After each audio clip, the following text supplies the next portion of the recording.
Kita bang mga Katoliko naghimo pagkagarawan ng Rizal o atong ibutang sa atong katedral o atong isimpa-isip Diyos o miingon kita Diyos na mo ka Rizal at dali kami pang Rizal?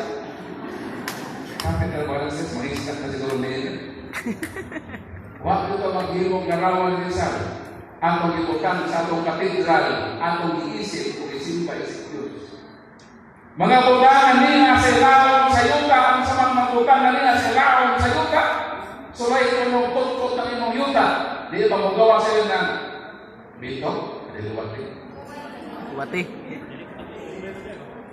Wati lagi.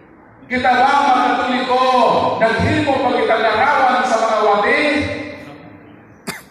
O atong ibutang sa atong simbahan, sa atong parokya, atong isimpa-isip Diyos, o miingon kita, Diyos na mo kawati, hatagi kami sikwati.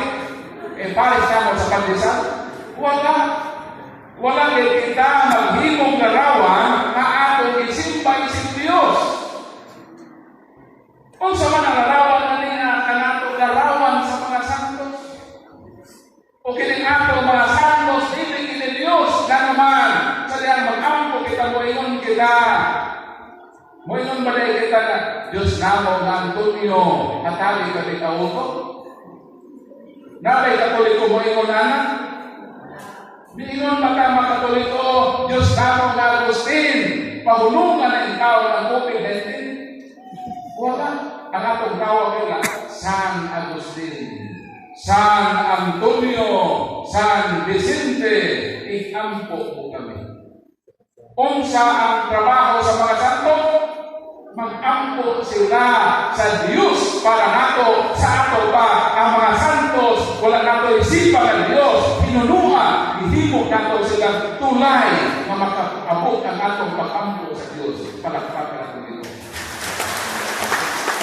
Mauka na ang larawan simbahang Katoliko o pag-iingon ni Brad, unsa may akong kasulti sa larawan sa mahal na Birhen na ilang gidugpo.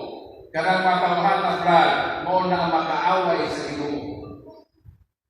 Panalitan ba na inahan sa imong nanay? Padali imong nanay, ang imong amigo, gisi-gisyon ang larawan sa imong nanay, amigo, kumuhaan na. Di na siguro. Ako'y nagpipita, Brad. Ako'y nagpipita. Okay, liting sa higil, Brad. Oh. Kaya nga naman, diha sa Kapitulo 12 sa Gipadayan, doon ay duha ka klaseng kaliwat. Kaliwat sa dragon o kaliwat sa babae. Lucas 1:48 sa may trabaho sa kaliwat sa babae. Mingon ang mahal na Birhen, from now on, all generations of all ages shall call me blessed. So kagkaroon ang tanan ng mga tao, mutawag ka nako magulahan.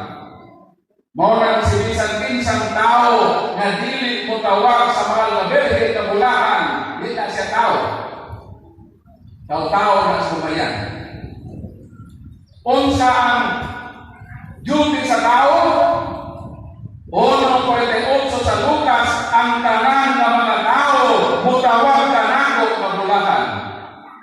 Palakpakan nato mga Katoliko anuman, kita ang itawag sa mahal na Birhen na bulahan, maghimaya ka Maria, puno ka sa grasya, ang Ginoong Diyos anak kanimo, bulahan ka sa tanang kababaihan o bulahan ang bunga sa tiyan mo si Jesus. Kita ang mga Katoliko ang nagtawag na bulahan, kita ang nakatuman sa Lucas 1:48 ganuman, tao ta ang nagkay sa mahal na Birhen, kay ang identity na ikaw sakop sa bundok sa dragon, masukok ka sa mahal na Birhen. Pero kita ang Katoliko, sakop ka sa bundok sa babae, maghimaya ka sa mahal na Birhen. Monang silisan kinsang grupo sa relihiyon nga magbiyay-biyay o buwakami sa mahal na Birhen, sakop sa bundok sa dragon ng mga yawa. Unang pautan na itong pagbulingon. Asa ka man musako diha sa kiliran sa dragon o diha sa kiliran sa babae ang mahal na Birhen na Maria. Genesis 3:15 sa Gingon, ibutang ko ang panagkaaway kalit kanimo o sa babae kalit sa kaliwag sa bitin. So ang kalibutan na ikabakin. Na-divide ang kalibutan. Doon na bundok sa dragon. Kontra nila si Mama Mary. Pero ang bundok sa babae naghimaya, nagday sa mahal na Birhen kung maugan na ang Katoliko ni ata nakahilira sa bundok sa mahal na Birhen. Ang bundok na naging pato sa dragon na mong yawa, palakpakan ng Panginoon.